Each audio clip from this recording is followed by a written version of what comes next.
Welcome back, wanderer. You found your way to the Midnight Explorer, the place where the lights go low, the world gets quiet, and we travel together through the most extraordinary corners of history, science, and the human soul. Tonight, we're going somewhere different.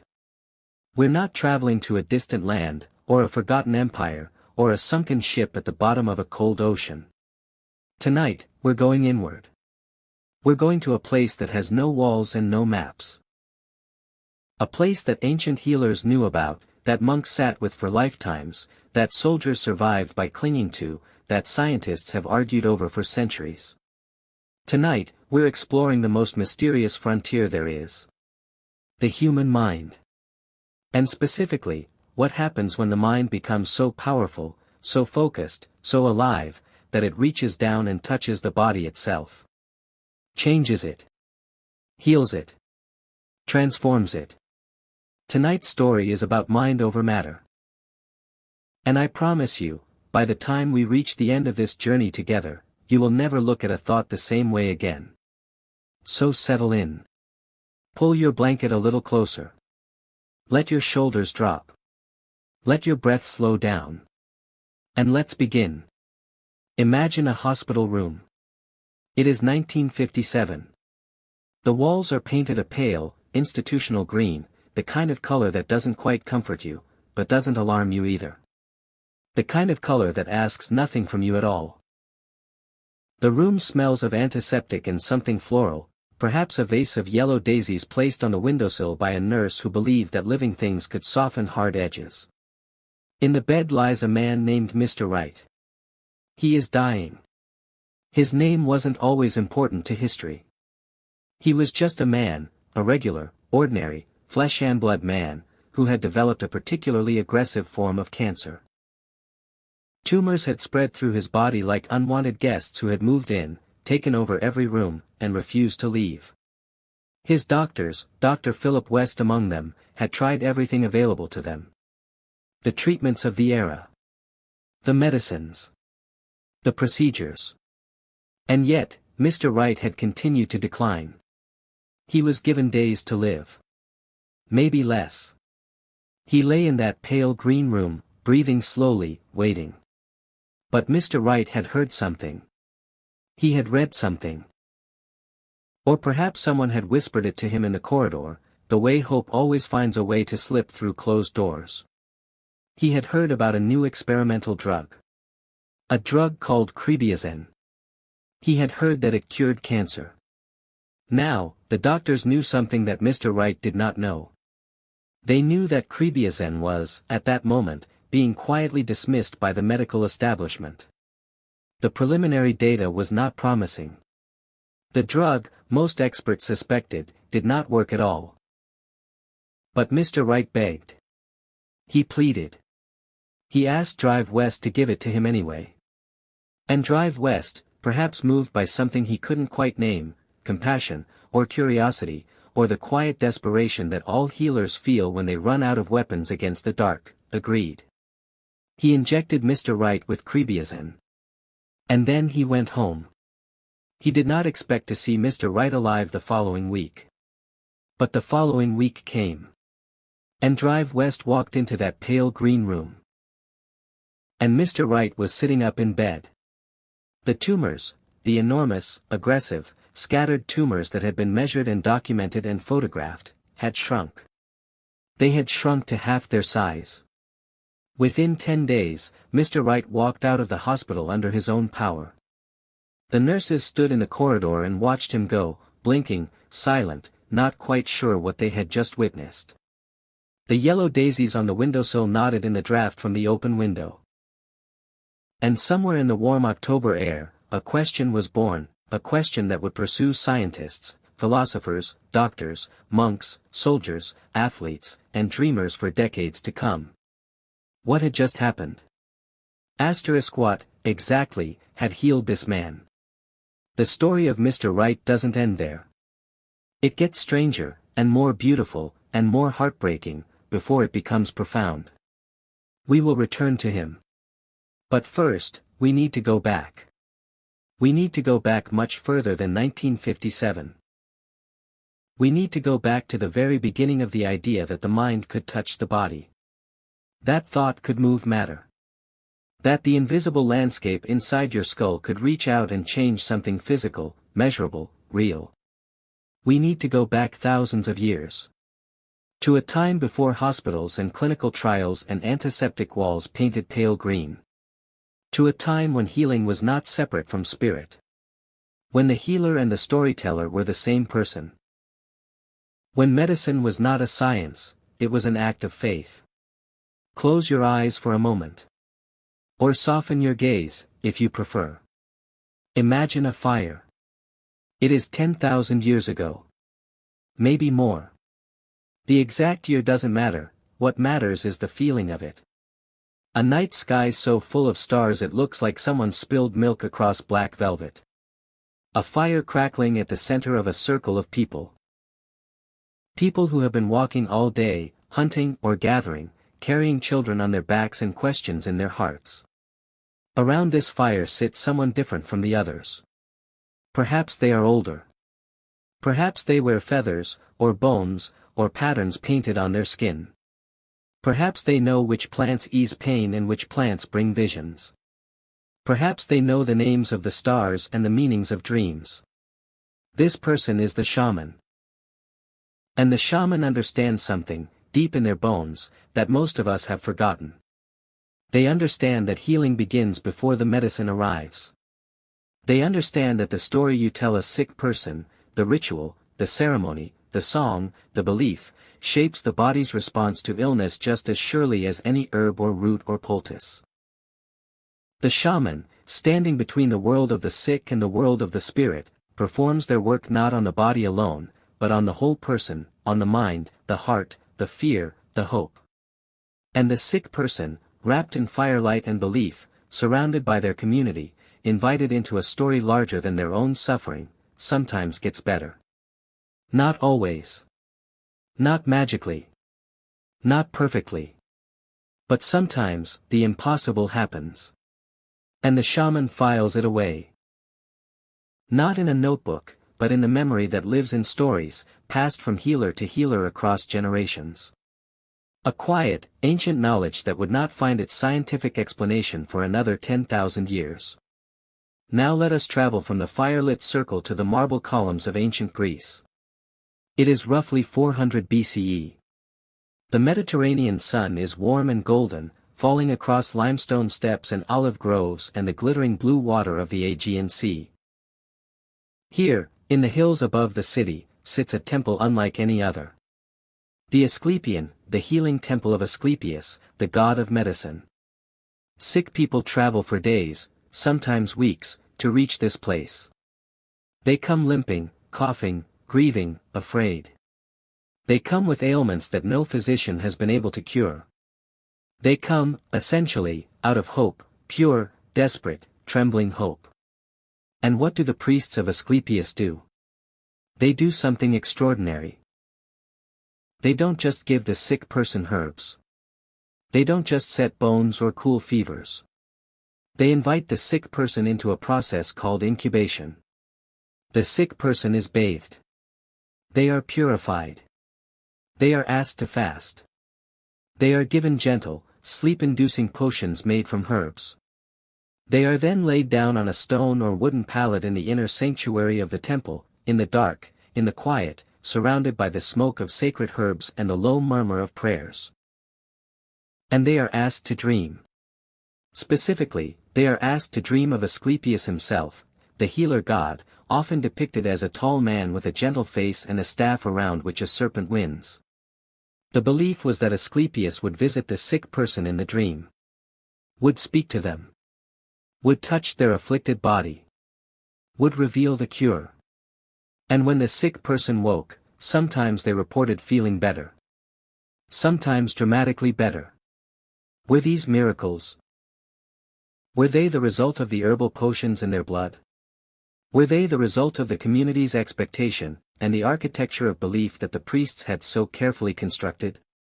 We cannot say for certain. But we can say this: the ancient Greeks, brilliant, skeptical, mathematical, philosophical, believed that the mind and the body were not two separate things. They believed that what happened in the soul rippled through the flesh. That despair could make you sick, and hope could make you well. Hippocrates himself, the father of Western medicine, a man who would seem perfectly comfortable in a modern hospital, wrote about the relationship between the psyche and the soma, between the mind and the body. He observed that patients who believed they would recover were more likely to recover. He noted that loneliness and grief could weaken the body's resistance to illness. He understood, in his careful, empirical way, that the invisible life of the mind was not separate from the visible life of the body. He didn't have the language of neuroscience or immunology or psychology. But he had his eyes. And he watched. And he wrote it down. Let us move east now, following the Silk Roads and the spice routes, moving through the warm nights of Persia and the golden plains of India. Here, in the Ganges Valley, in the foothills of the Himalayas, a tradition of understanding the mind-body relationship was developing that would prove, thousands of years later, to be remarkably sophisticated.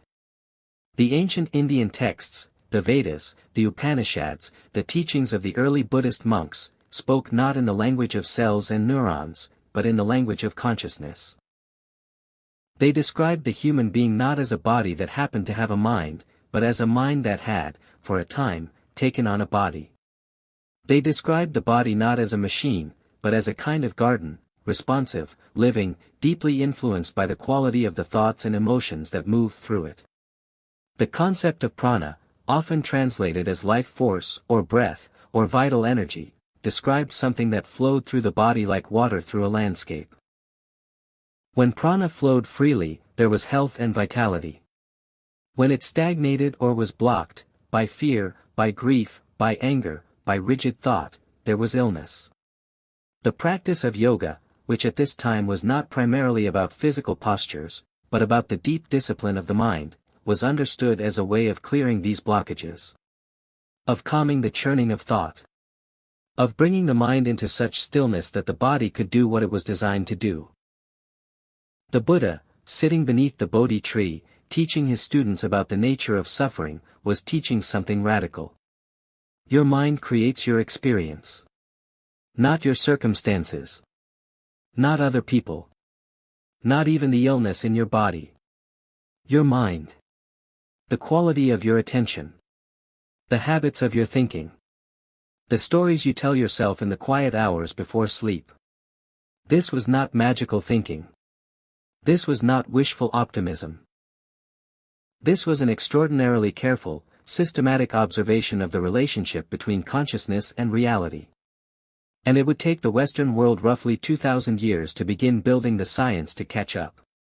For a while, a long, complicated while, the Western world forgot what the shamans and the Greek priests and the Indian yogis knew. Or rather, it didn't forget, exactly. It buried it. It buried it under a very useful, very powerful, very limited idea. The idea came from a French philosopher named René Descartes.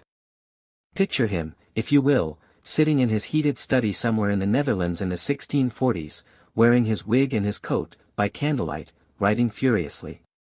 A brilliant man. A man so rigorous in his thinking that he decided to doubt everything, every assumption, every belief, every apparent truth, until he arrived at the one thing he could not doubt. I think, therefore I am. It was a magnificent piece of reasoning. And from it, Descartes built an entire worldview. A worldview in which the mind and the body were two entirely separate substances. The mind, the res cogitans, the thinking thing, was invisible, immaterial, belonged to the realm of thought and spirit and consciousness. The body, the res extensa, the extended thing, was physical, measurable, mechanical. It was, essentially, a very complicated machine. Now, for the purposes of science, this was a tremendous gift. Because once you decided the body was a machine, you could study it the way you study machines. You could take it apart. You could map its organs, its bones, its blood vessels. You could understand its mechanisms. You could develop surgery, and pharmacology, and eventually, modern medicine. Descartes' separation of mind and body gave Western science the permission to study the body without getting tangled up in questions of soul and spirit and consciousness. And what followed was extraordinary. Over the next 3 centuries, Western medicine achieved things that would have seemed like pure magic to those ancient Greek healers standing in their marble temple. Vaccines. Antibiotics. Anesthesia. Surgery that could reach inside the chest and hold the beating heart in 2 careful hands. Medicines that could silence cancer, manage diabetes, dissolve blood clots. Astonishing. Genuinely astonishing. But there was a cost. In separating the mind from the body, Western medicine also, for a long time, lost something important. It lost the understanding that the person lying on the operating table was not just a body. Was not just a collection of organs and systems to be repaired. Was a conscious being, with a history and a set of beliefs and a network of relationships and a quality of inner life that influenced, profoundly, the body's ability to heal. It lost the understanding that the thoughts moving through that person's mind were not separate from the chemistry moving through their blood. It would take the 20th century, with all its scientific revolutions and its wars and its crises and its breakthroughs, to begin putting the pieces back together. But even in the centuries of Cartesian dominance, the truth kept pushing through. It kept showing up in hospitals and consulting rooms and battlefields, refusing to be neatly categorized. It showed up in the form of a phenomenon so common, so reliable, so strange, that doctors eventually gave it a Latin name and built entire branches of research around it. They called it the placebo effect. And the placebo effect is where our story truly begins to come alive. The word placebo comes from Latin. It means I shall please. It originally appeared in the Catholic Office of the Dead, a prayer sung by paid mourners on behalf of the deceased. Over time, the word came to be associated with something done not for genuine effect, but merely for the appearance of effect. A performance. A pantomime. In medicine, a placebo is a treatment with no active ingredient. A sugar pill. A saline injection. A procedure that mimics surgery without actually doing anything. And the placebo effect is what happens when that sugar pill, that saline injection, that sham procedure, works. When the patient genuinely gets better. When their pain decreases. When their symptoms resolve. When their body chemistry actually changes. Not because of the pill. But because of the belief in the pill. For a long time, the medical establishment treated the placebo effect as a nuisance. As noise.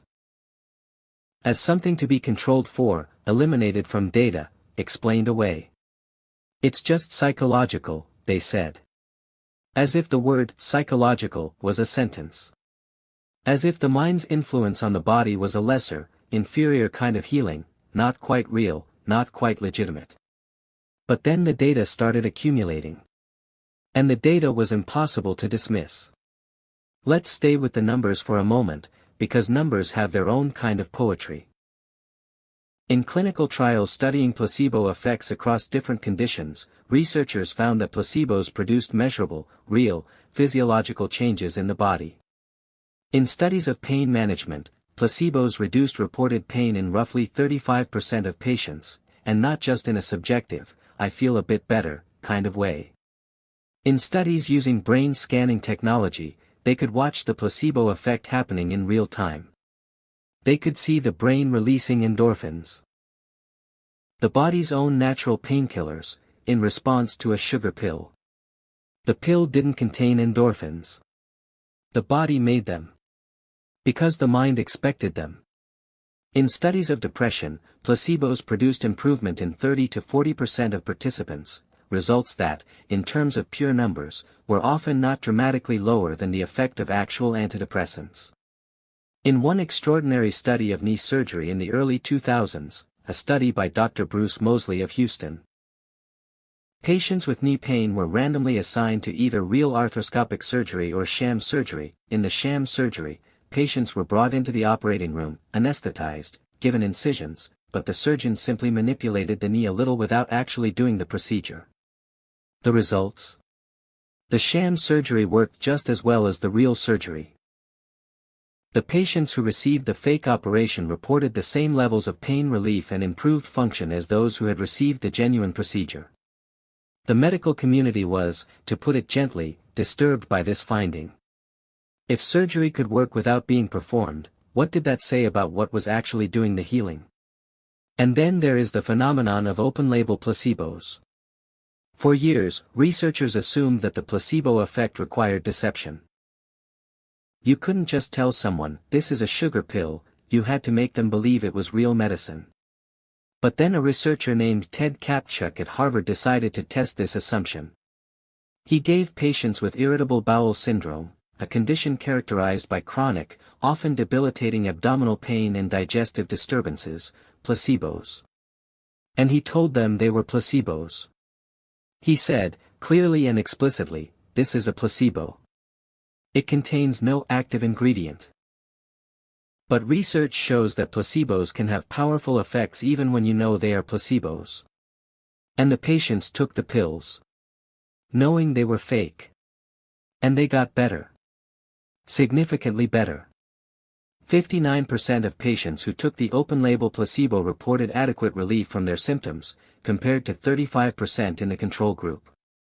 How is this possible? How can a pill you know is fake still make you feel better? The answer lies somewhere in the extraordinary, mysterious relationship between conscious belief, unconscious expectation, Lear. Let's return now to Mr. Wright, lying in that pale green hospital room in 1957. We left him walking out of the hospital, his tumors dramatically reduced, against all expectation. For 2 months, Mr. Wright flourished.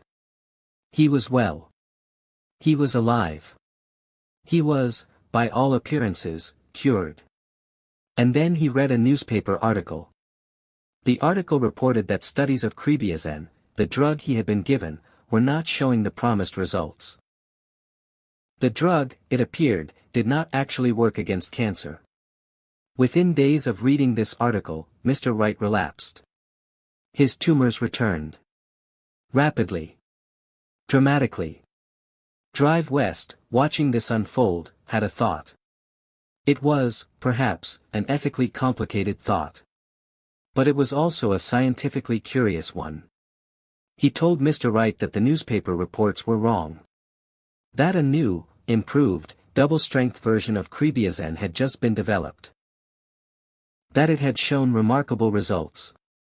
That he had managed to obtain some. He then injected Mr. Wright with plain water. And the tumors shrank again. Even more dramatically than the first time. Mr. Wright was, once again, essentially free of cancer. He remained well for another 2 months.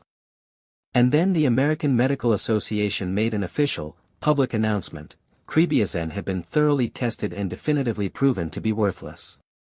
There was no improved version. There was no double-strength formula. The drug was a fraud. This time, Mr. Wright knew the truth. And he had no story to protect him. He died within 2 days of the announcement. Now, I want you to sit with this story for a moment. Not rushing past it. Not jumping to conclusions or analyses or explanations. Just, sit with it. A man's tumors grew and shrank in response not to medicine, but to information. To stories. To belief. To the quality of the narrative that his mind was holding about his own condition. When the story was, this drug is miraculous and I am receiving it, his body healed. When the story changed to, this drug doesn't work, his body declined. When the story was repaired, when a new, hopeful narrative was installed, his body healed again. And when the story finally, irreparably collapsed, his body followed. Mr. Wright's body was, in a very real sense, reading the story his mind was telling. And acting on it. Dr. Bruno Klopfer, who wrote about Mr. Wright's case in a medical journal in 1957, described it as a demonstration of the power of the will to live, a phrase that sounds almost quaint, almost sentimental, in an era of molecular biology and gene sequencing. But modern science has found something beneath that quaint phrase. Something measurable. Something real. The will to live. The sustained, embodied belief that recovery is possible, that one's life has meaning and purpose, that tomorrow holds something worth reaching for, is not just a feeling. It is a physiological state. It changes what the brain releases into the bloodstream. It changes the activity of the immune system. It changes which genes are expressed and which are silenced. It changes matter. Let's leave the hospital now and go somewhere much harder. Let's go into the jungle. The Philippines. 1945, the Second World War is drawing to a close. A Japanese soldier named Hiro Onoda has been deployed to Lubang Island in the Philippine archipelago. He is a young man, 23 years old, a junior officer, trained in guerrilla warfare and intelligence gathering. He is told to do his duty. To fight. To never surrender. And then the war ends. August 1945. The atomic bombs fall. Japan surrenders. The conflict that has consumed the world for nearly a decade comes to a stop, almost overnight. But Hiro Onoda doesn't know this. He is in the jungle. He has no radio, or his radio doesn't reach him, or he doesn't trust what he hears on the radio when reports of surrender filter through. He believes, has been trained to believe, that reports of Japan's surrender are Allied propaganda. That the war continues. That his duty requires him to stay, to fight, to resist. And so he does. For 29 years, Hiro Onoda lives in the Philippine jungle, alone, and occasionally with dwindling groups of fellow holdouts. He evades search parties. He skirmishes with local police and soldiers who try to reach him. He survives on what the jungle provides: wild bananas and coconuts, rice stolen from farms, small animals, rainwater. He lives in the belief that the war continues. He does not give up. He does not break. He does not, in any significant sense, despair. Why? Because he has a story. A purpose. A mission. He believes he is a soldier on active duty. He believes his actions have meaning. He believes that each day in the jungle is a day of service to something larger than himself, to his country, his emperor, his sense of honor. That belief, that story, sustained him through nearly 3 decades of extraordinary physical hardship. In 1974, his former commanding officer, an 80-year-old man who had retired and was living quietly in Japan, was tracked down and asked to come to the Philippines and personally relieve Onoda of duty. The old officer came. He stood in the jungle. He read the order that formally ended Onoda's mission. And Hiro Onoda, 52 years old, lean and weathered but in remarkable health, a man who had outlasted everyone's expectations, came out of the jungle. He surrendered his rifle. His sword. His ammunition. He had not surrendered his mind. Onoda's story is often told as a story about loyalty, or fanaticism, or the peculiarities of military culture. But from the perspective of mind over matter, it is something else. It is a story about what becomes possible when the mind is given a sufficiently powerful narrative to inhabit. Onoda's body endured conditions that would have broken most people in months. Tropical illness, malnutrition, isolation, physical danger, the complete absence of modern medical care, these are conditions that, in most survival studies, lead to rapid physical and psychological deterioration. Onoda didn't deteriorate. He endured because his mind gave him a reason to endure. Because he had a story, however mistaken, that made each day worth surviving. This is not an isolated phenomenon. The relationship between meaning and physical endurance has been documented in circumstances ranging from prisoner-of-war camps to cancer wards to long-distance solo sailing voyages. Viktor Frankl, the Austrian psychiatrist who survived 4 Nazi concentration camps, including Auschwitz, wrote about this with heartbreaking precision in his book Man's Search for Meaning. He observed, in the camps, something that shocked him even in the midst of atrocity. He observed that the prisoners who survived longest were not always the ones who were physically strongest. They were often the ones who had managed to hold on to a reason to live. A person waiting to be reunited with their child. A writer who hadn't finished their book. A scientist who had data to analyze. A man who had promised to return to someone who was waiting. Not the strongest bodies. The strongest stories. Those who have a why to live, Frankl wrote, paraphrasing Nietzsche, can bear almost any how. The why is not a luxury. The why is not a philosophical abstraction for people who have the leisure to think about it. The why is a survival mechanism. It lives in the mind. It reaches down into the body. And it changes matter. Come with me now to Tibet. High in the Himalayas, where the air is so thin that breathing itself becomes a meditation. Where the mountains are so old and so vast that the concerns of ordinary human life begin to seem small and strange, like watching beetles from a great height. In a monastery perched on the edge of a mountain, its windows small and dark against the white emptiness of the snowfields, there are monks. They have been monks for a long time. Some of them since childhood.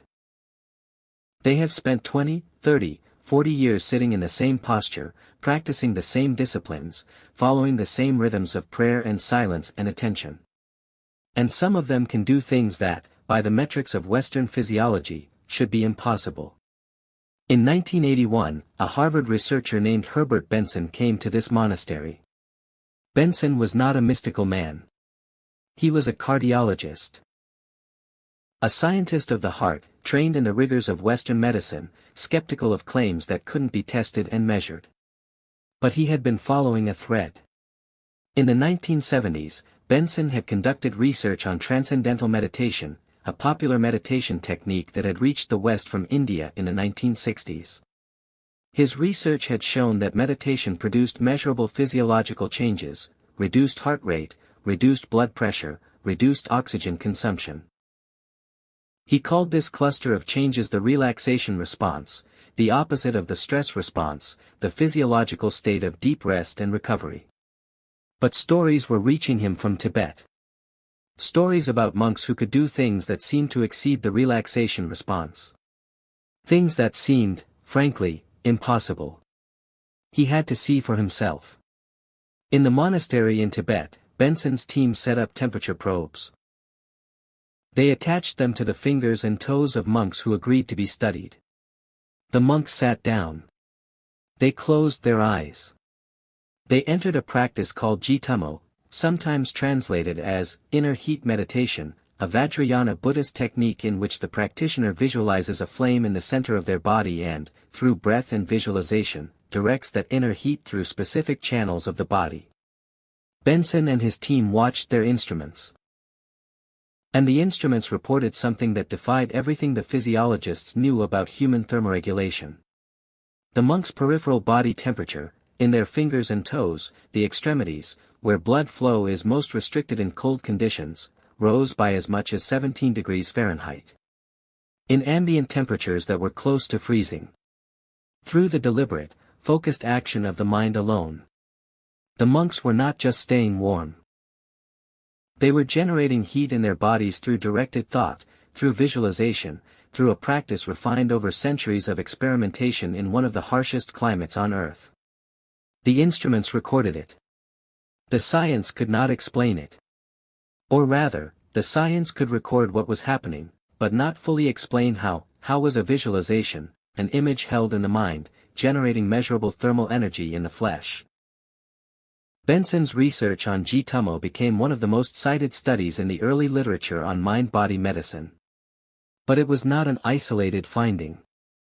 Across the world, researchers studying meditators, yogis, and contemplative practitioners of various traditions were finding that deep mental practice could produce physiological changes that ordinary Western medicine considered involuntary, impossible to influence through conscious intention.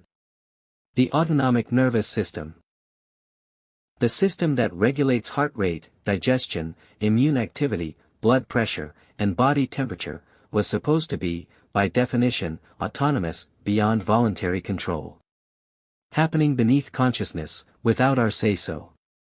But the evidence was accumulating that this wasn't quite right. That, under certain conditions of deep practice and attention, the conscious mind could reach into the autonomic nervous system and change it. Not easily. Not quickly. Not without years of discipline and training. In a small village in the Netherlands, sometime in the 1960s and 1970s, a boy named Wim Hof was growing up restless. He was one of 9 children in a Catholic family, a busy, crowded, ordinary Dutch childhood. He went to school. He played with his brothers. He had the ordinary concerns of an ordinary child. But Wim Hof was not, ultimately, an ordinary person. As a teenager, he felt a powerful, inexplicable pull toward cold. Specifically, cold water. He would dive into the icy canals of Amsterdam in the middle of winter, not for any rational reason, but because something in the experience of cold water, the shock of it, the clarity of it, the way it stripped away everything else and left only the pure, vivid fact of being alive, felt like something he needed. He pursued cold for decades. He climbed Mount Everest in shorts. He ran a marathon above the Arctic Circle without shoes. He swam beneath ice caps. He stood in containers full of ice for hours at a time, setting world records for cold exposure. He became known as the Iceman. But what made Wim Hof remarkable was not just his physical feats, remarkable as they were. What made him remarkable was his claim that what he was doing was not freakish. That it was not a genetic anomaly or a constitutional quirk. He claimed that what he was doing, controlling his body temperature, his immune response, his pain perception, was a skill. A learnable skill. A skill that the mind could develop through specific practices, a combination of breathing techniques, cold exposure, and concentrated focus. The scientific community was skeptical. Of course. But Wim Hof was not a man who accepted skepticism as an answer. In 2011, a team of researchers from Radboud University Medical Center in the Netherlands designed a study. They took Wim Hof and 12 volunteers who had been trained in his method for just 10 days. They injected all of them with a component of E. coli bacteria, a substance that, in normal physiological response, triggers immediate flu-like symptoms, fever, headache, chills, nausea. This is a standard challenge used to study immune response. In healthy, untrained subjects, symptoms reliably appear within 1 to 3 hours and can last a full day. The control group, 12 subjects who had not been trained in Hof's method, responded exactly as expected. Fever. Nausea. Chills. Classic inflammatory response. The trained group, the volunteers who had 10 days of Wim Hof's method, responded differently. Significantly differently. They showed significantly reduced symptoms. Their bodies produced less of the pro-inflammatory cytokines, the chemical messengers that signal and amplify immune responses, compared to the control group. And they produced more of the anti-inflammatory protein IL-10. In other words, through a learned mental and breathing practice developed over 10 days, volunteers were measurably altering their immune response to a bacterial challenge. They were, in a very literal sense, using their minds to change their body's response to infection. The paper was published in the Proceedings of the National Academy of Sciences, one of the most prestigious scientific journals in the world. And it sent a tremor through the medical and scientific community. Because it said something that the entire edifice of Western medicine had built itself to deny. The autonomic nervous system is not autonomous. Under certain conditions, the mind can reach in and change what is happening in the flesh.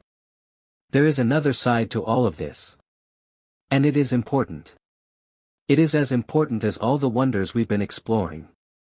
If the mind can heal the body, can it also harm it?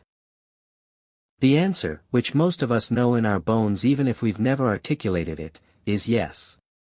The body keeps score. This phrase, which became the title of one of the most important books in the history of trauma research, written by Dutch psychiatrist Bessel van der Kolk, captures something essential and often heartbreaking. The body keeps score. Every fear you've ever had. Every humiliation. Every moment of overwhelming helplessness. Every night spent lying rigid with anxiety, waiting for something you couldn't name. These are not just memories stored in the filing cabinet of the mind, to be retrieved and examined at leisure. They are physical records, inscribed in the nervous system. Held in the muscles, in the posture, in the way you breathe. Written in the chemistry of the stress response. In the cortisol that floods the blood, in the adrenaline that tightens the chest and narrows the vision and makes the hands tremble. Trauma, the experience of overwhelming stress, especially in childhood, especially when sustained and unrelieved, does not just scar the mind. It shapes the body. Research on what are called adverse childhood experiences, ACEs, has shown that children who experience trauma, abuse, neglect, household dysfunction, violence, the loss of a parent, show measurably higher rates of physical illness in adulthood. Not just mental illness, though that too. Physical illness. Heart disease. Diabetes. Autoimmune conditions. Cancer. Even shortened life expectancy. The ACE study, originally conducted in the 1990s by Dr. Vincent Felitti and colleagues at Kaiser Permanente in San Diego, interviewed over 17,000 adults about their childhood experiences and their current health status. The findings were staggering. People with 4 or more categories of adverse childhood experience had, compared to people with no ACEs, a 460% increase in risk for depression.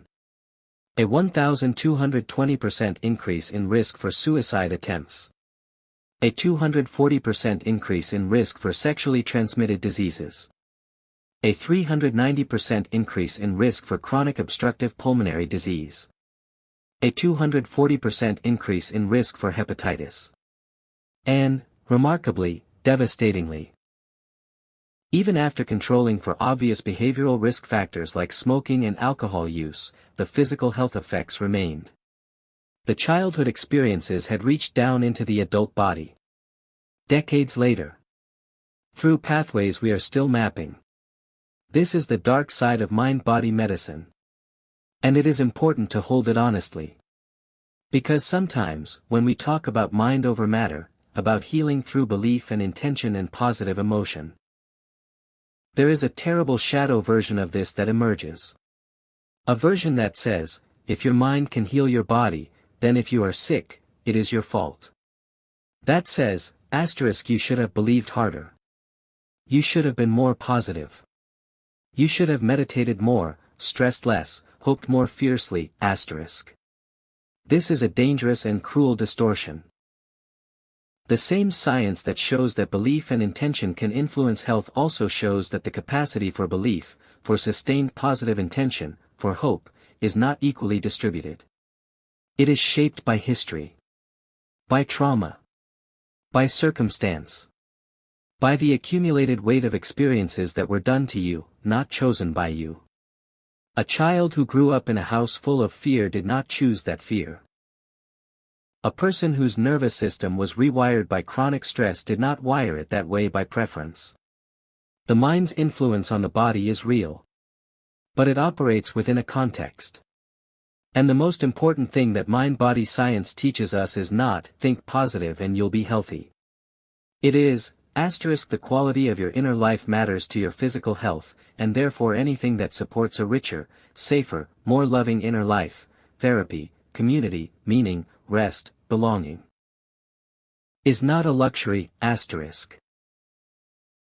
Let us come back up to the surface now. Let us find something a little less heavy, though no less extraordinary. Let us go to a stadium.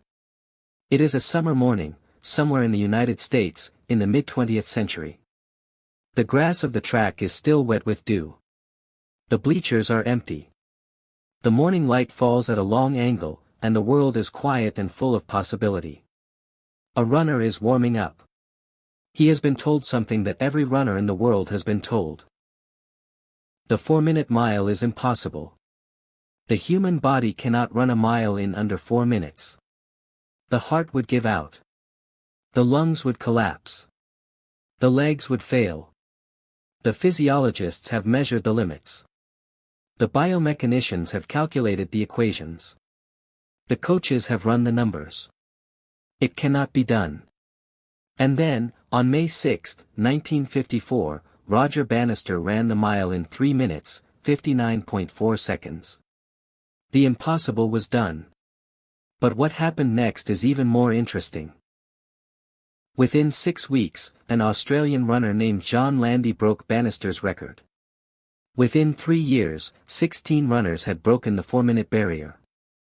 Now, the human body did not change between 1953 and 1954. Roger Bannister's run did not alter human physiology. What changed was the belief of every runner on Earth. Before May 6, 1954, the 4-minute mile was understood to be biologically impossible.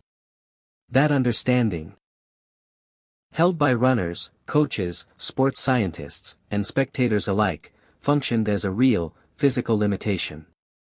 It constrained what athletes' bodies attempted to do, because their minds would not allow them to push past the boundary they believed was the absolute edge. After May 6, 1954, the belief changed. And the bodies followed. Modern sports psychology has built an entire discipline around this understanding. Elite athletes spend enormous amounts of time and effort not just training their bodies, but training their minds. Visualization, mental rehearsal, self-talk, goal setting, the management of anxiety and doubt. Olympic programs around the world employ teams of sports psychologists whose sole purpose is to help athletes optimize not their muscles or their VO2 max, but their mental state. Because sports psychologists know something that every elite athlete knows in their bones. At the highest levels of competition, where the difference between first and second place is measured in hundredths of a second, the determining factor is almost never physical. It is mental. It is the ability to sustain belief in a critical moment. To stay present when the pressure is enormous. To override the voice that says you can't and keep moving forward. Visualization, specifically, has been the subject of extensive scientific study. In one well-known study, researchers divided participants into 3 groups. The first group physically practiced free throws in basketball every day for 30 days. The second group did nothing, no practice, no visualization. The third group visualized practicing free throws for 30 days. They sat in chairs, closed their eyes, and mentally rehearsed the movement, the feel of the ball in their hands, the arc of the shot, the satisfying swish of the net. At the end of 30 days, the researchers tested all 3 groups. The first group, physical practice, improved by 24%. The second group, no practice, showed no improvement. The third group, visualization only, improved by 23%. Almost identically to the group that had physically practiced.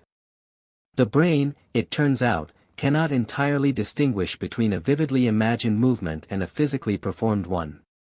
The same neural pathways activate. The same motor programs are rehearsed and refined. The mind practicing a skill in the imagination is, in a very real neurological sense, training the body. Thought, the invisible movement of imagination, is changing matter. By the 1990s, neuroscience had given us a tool that changed everything. The functional MRI, the fMRI, allowed researchers to watch the living brain in action. Not the static architecture of brain anatomy, but the dynamic, moment-to-moment flow of activity. Which regions were lighting up, which were quiet, how the landscape of neural activity shifted in response to thought, emotion, sensation. For the first time, researchers could ask, what does a thought look like? And what they found was stunning. The brain, it turned out, was not a fixed, static organ. It was not, as they had long assumed, essentially formed in childhood and thereafter unchanging. The brain was plastic. It was constantly reshaping itself in response to experience. Growing new connections. Strengthening used pathways. Pruning unused ones. Adapting, continuously, to the demands placed upon it. Neuroplasticity, the brain's ability to physically restructure itself in response to thought and experience, was one of the most important discoveries of the late 20th century. And it had profound implications for mind over matter. Because if thought could change the physical structure of the brain, and the data clearly showed that it could, then thought could, through the brain's extensive connections to the rest of the body, change the physical state of the body as well. One of the most dramatic demonstrations of neuroplasticity came from the study of taxi drivers in London. London is an extraordinarily complex city. Its streets do not follow a grid. They follow the meandering paths of ancient medieval lanes and Saxon cattle tracks and Georgian developments, layered over each other in a tangle of extraordinary complexity. To qualify as a licensed London taxi driver, you must pass an examination called the knowledge. You must be able to navigate from any point in London to any other point, without the use of GPS, through the shortest possible route. Through streets you have memorized through years of daily practice on a bicycle or moped. The knowledge typically takes 3 to 4 years to complete. Researchers at University College London studied a group of taxi drivers and compared their brains to non-taxi drivers using structural MRI. They found that the taxi drivers had a significantly larger hippocampus, the brain region associated with spatial navigation and memory, compared to the control group. Not just functionally different. Physically different. The years of mental effort required to hold the map of London in their minds had literally grown new neural tissue. Thought had changed matter. The invisible had become visible, measurable, real. And neuroplasticity works in reverse, too. The same scientists who showed that learning could grow the brain also showed that the brain changed in response to chronic stress and trauma. The amygdala. The brain's alarm system, the region responsible for processing fear and threat, grows larger in people who have experienced chronic stress or trauma. It becomes hyperactive, responding to smaller and smaller triggers with larger and larger alarm responses. The prefrontal cortex, the region responsible for rational thought, emotional regulation, perspective-taking, and the ability to respond rather than react, shrinks and becomes less active under chronic stress. The brain's balance between calm and alarm shifts. And this shift is physical. Structural. Visible on a scan. But, and this is where the hope lives, neuroplasticity works in both directions.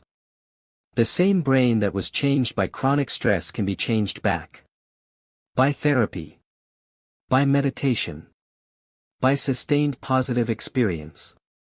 By safety, and love, and meaning, and rest. The brain that learned fear can learn something else. The matter changed by the mind can be changed again. There is a man sitting alone in a room. The room is a medical office in Worcester, Massachusetts. The year is 1979. The man at the desk is Dr. John Kabat-Zinn, a molecular biologist trained at MIT, a student of Zen Buddhism, a man who has been sitting in the uncomfortable middle space between science and contemplative practice for his entire adult life. He has an idea. The idea is this. Meditation has been practiced for thousands of years across cultures as a means of reducing suffering and increasing well-being. The evidence, anecdotal, experiential, millennia of it, is overwhelming. But Western medicine will never take it seriously until it can be measured, quantified, tested, replicated. So he is going to turn it into a program. A structured, teachable, measurable, secular program that strips the Buddhist framework away. Not because the framework isn't valuable, but because Western hospitals are not going to refer their patients to Buddhist teachers. But they might refer them to a program developed by a scientist at a major medical center. He calls his program Mindfulness-Based Stress Reduction. MBSR. It consists of an 8-week course. Weekly group sessions. Daily home practice. Body scan meditations. Sitting meditations. Walking meditations. Gentle yoga. Instruction in the basic principles of mindfulness, the practice of paying attention, on purpose, in the present moment, without judgment. He begins running the program at the University of Massachusetts Medical Center. Initially, his patients are people who have fallen through the cracks of conventional medicine, people with chronic pain, stress-related illness, and conditions that haven't responded to standard treatment. People who have, essentially, nowhere else to turn. And the results are extraordinary. People with chronic pain report significant reductions in pain intensity. Not the pain disappearing entirely, but the relationship to pain changing. The suffering around the pain, the fear, the resistance, the catastrophizing, diminishing. People with psoriasis, treated alongside standard medical care with mindfulness meditation, show faster healing times. Biopsy results confirm that their skin is healing more quickly than patients receiving only medical treatment. People with anxiety disorders show measurable reductions in anxiety symptoms. People with high blood pressure show reductions in blood pressure. People going through cancer treatment show improved immune function and reduced symptoms of anxiety and depression.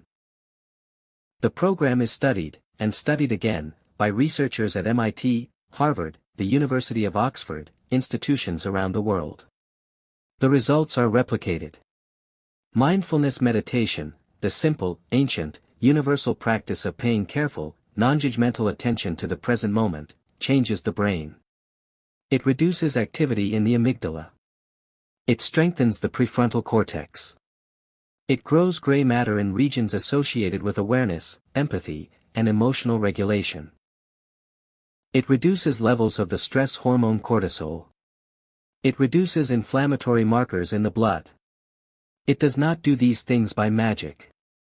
It does them through the simple, extraordinary mechanism of attention. By deliberately directing consciousness toward the present moment, repeatedly, gently, without force, the practitioner gradually rewires the neural pathways that have been trained, by stress and habit, to pull constantly toward past regret and future anxiety. The mind, attending differently, changes the brain. The brain, changed, changes the body. Thought, patient and persistent, moves matter. And now we go deeper still. Beyond the nervous system. Beyond the brain. Down to the most fundamental level of physical life. Down to the genes. For most of the 20th century, the relationship between genes and health was understood to be essentially a one-way street.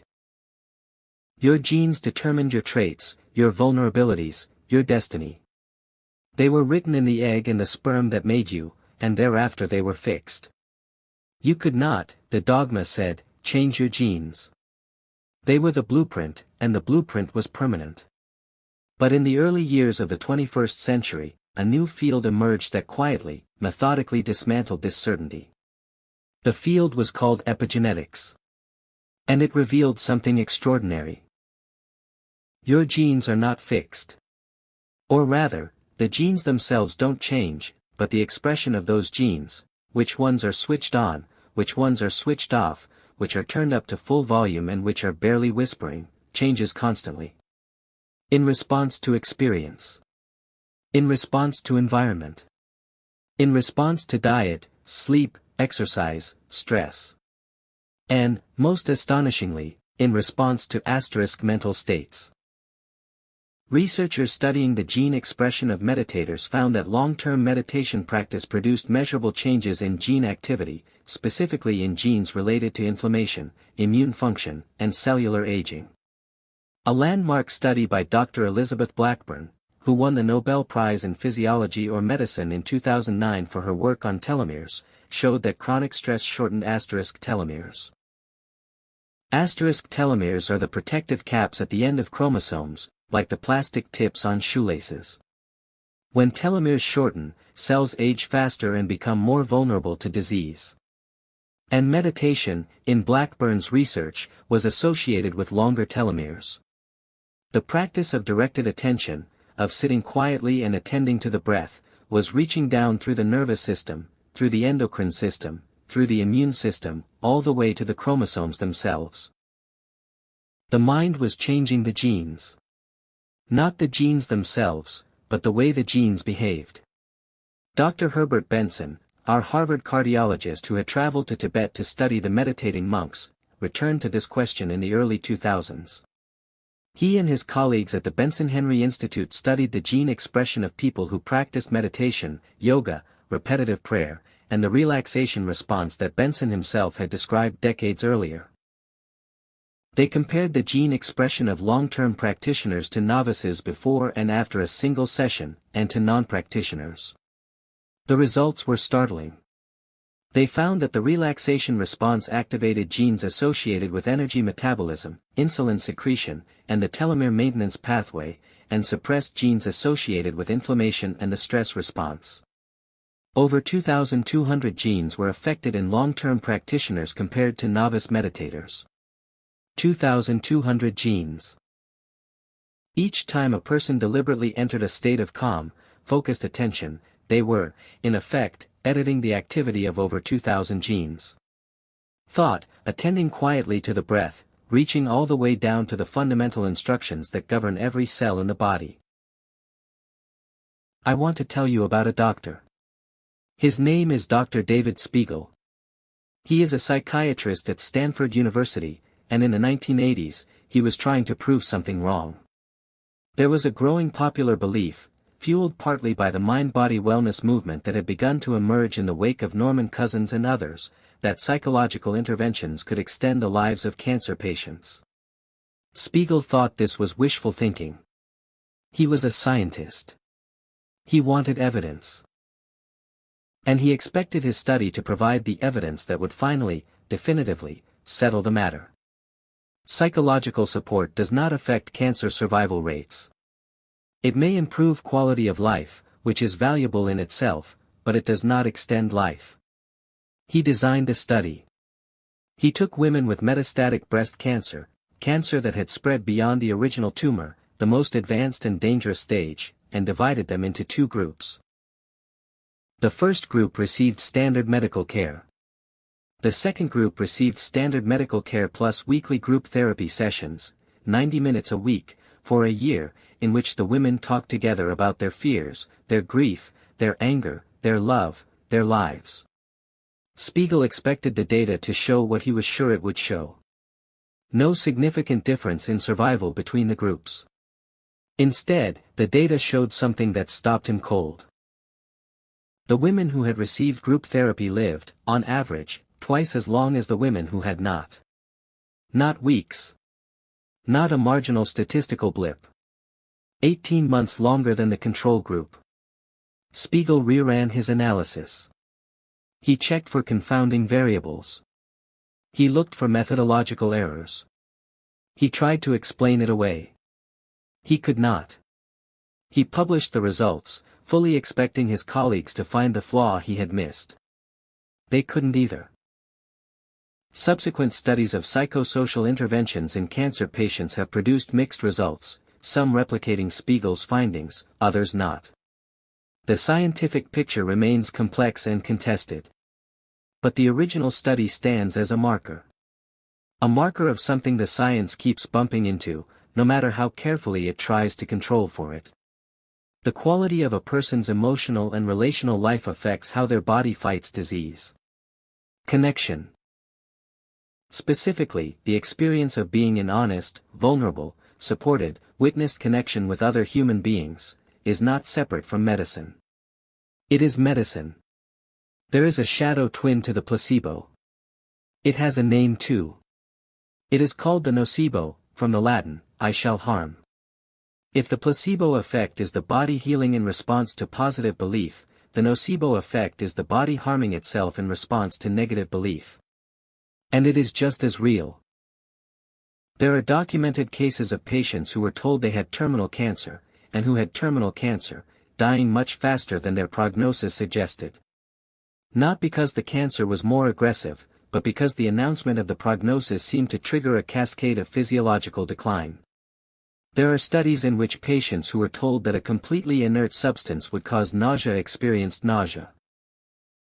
There is the extraordinary anthropological phenomenon of voodoo death, documented by Harvard physiologist Walter Cannon in the 1940s, in which members of cultures with strong beliefs in the power of curses and spiritual attack could die after being cursed by a shaman, or after violating a powerful taboo.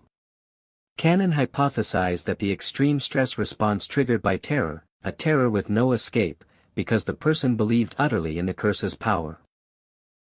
Could, through the sympathetic nervous system, overstimulate the heart to the point of death.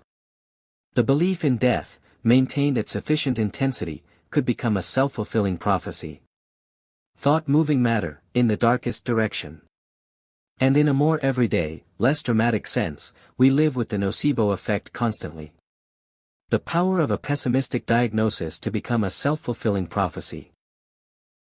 The way a child told repeatedly that they are stupid begins to organize their cognitive life around that belief, underperforming in ways that seem to confirm it. The way anxiety about a symptom amplifies the symptom, creating a feedback loop of worry and sensation that reinforces itself until it is almost impossible to distinguish which came first. The language doctors use matters. The tone in which a diagnosis is delivered matters. The narrative a doctor constructs around a patient's prognosis, whether it leaves room for variation and hope, or closes it down, matters. This is not a new insight in medicine. But it is one that is often lost in the rush and pressure of modern healthcare systems, where appointments last 15 minutes and the language of numbers and statistics has crowded out the language of meaning and story. Words are medicine. They can heal or harm.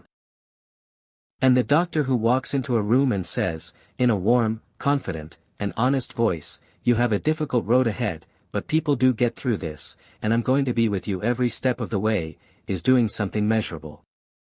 They are changing the chemistry of the person in front of them. Not metaphorically. Let me tell you something about dreams. In sleep. In the deep, slow-wave sleep that comes in the quiet hours, and in the vivid, narrative-rich REM sleep that comes later in the night, the brain does something extraordinary. It consolidates memory. It processes emotion. It sorts the events of the day, the fears, the joys, the unresolved tensions, and files them, integrates them, works with them in the mysterious theater of the dreaming mind. And during this process, the body heals. During deep sleep, the pituitary gland releases growth hormone, the primary agent of physical repair in the body. Cells divide and renew. Muscles rebuild from the day's exertions. Immune cells patrol the body and mount responses to pathogens. Sleep is not passive. Sleep is not merely the absence of wakefulness. Sleep is the body's most intensive maintenance period. And it is coordinated, supervised, orchestrated by the brain. The sleeping brain is in constant communication with the body. It is receiving signals from every organ and tissue, processing them, responding, directing. The dreaming mind, that strange, hallucinatory state of consciousness that has fascinated humans since the beginning of time, is part of this process. Not a side effect. Not meaningless noise in the system. Part of the healing. And here is something even more extraordinary. Research has shown that the quality of a person's sleep is profoundly affected by their mental state before sleep. People who lie down to sleep carrying unresolved anxiety, ruminating over worries, rehearsing conflicts and fears, spend more time in lighter, less restorative sleep stages. They get less deep sleep. Less REM sleep.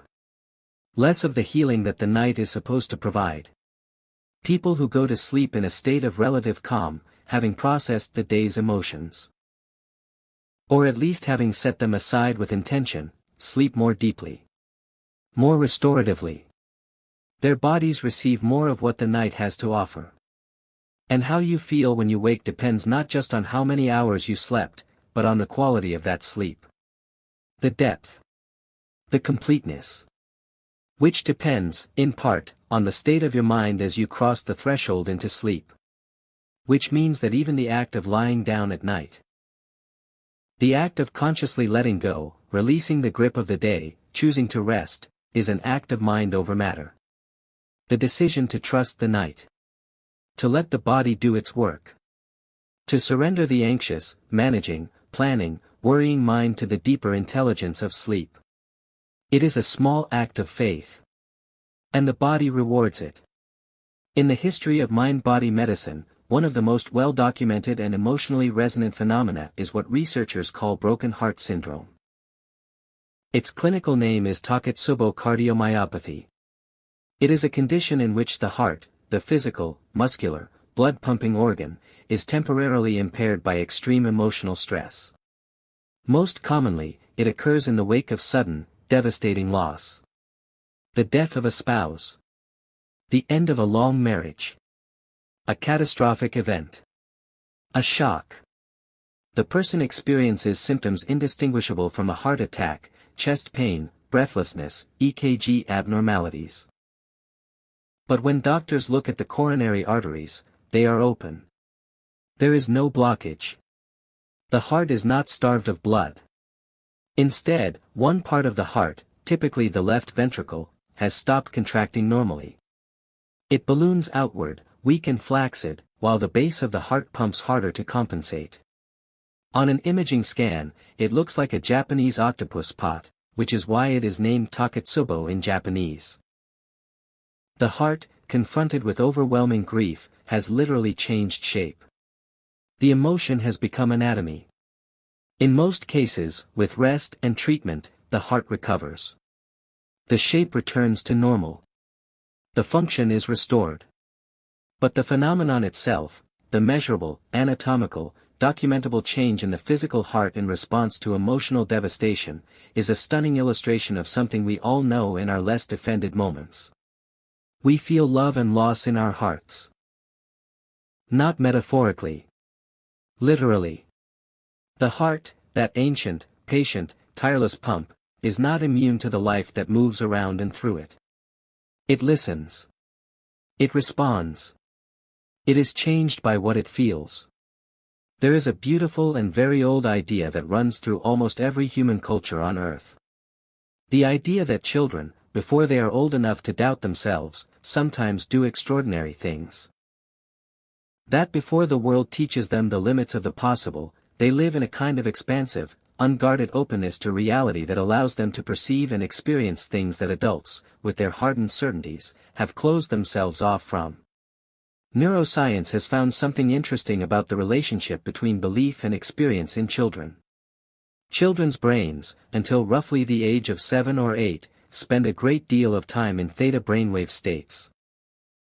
The same slow, deep, dreamy brainwave frequency associated in adults with deep meditation, hypnosis, and the threshold between sleep and waking. In theta states, the critical, analytical, skeptical filter of the prefrontal cortex is less active. The mind is more suggestible. More open. More directly receptive to experience and belief without the mediating layer of, but is this really true? This is why children learn languages so effortlessly. Their brains are absorbing information in a direct, unmediated way that the adult brain has largely lost. It is also why the experiences and beliefs imprinted in childhood, for better or worse, tend to be so deeply, stably embedded. The child who is told they are capable, who is surrounded by warmth and encouragement and possibility, who grows up with the felt sense that the world is largely safe and responsive, literally has different neural architecture than the child who is told they are worthless, who grows up in fear and unpredictability.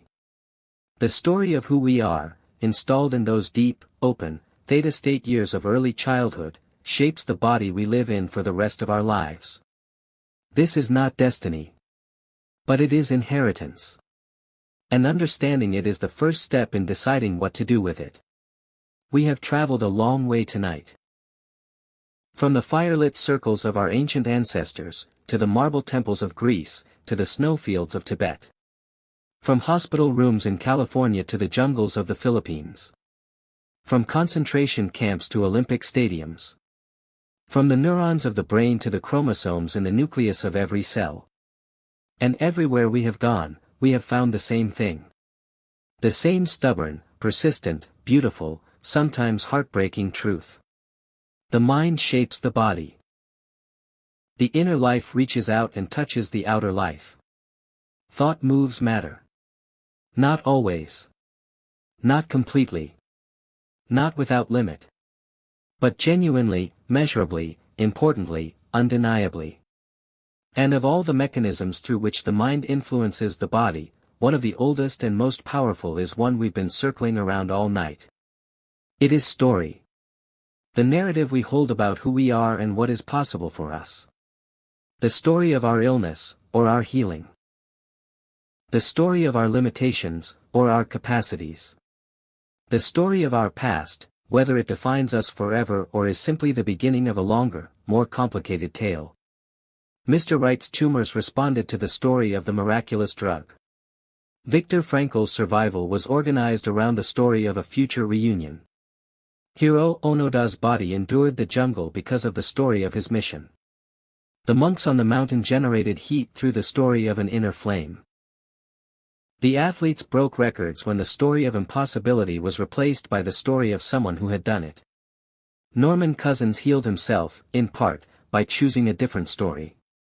By deciding that the story of his illness would be a story of active, creative engagement with his own healing, not a passive waiting for death.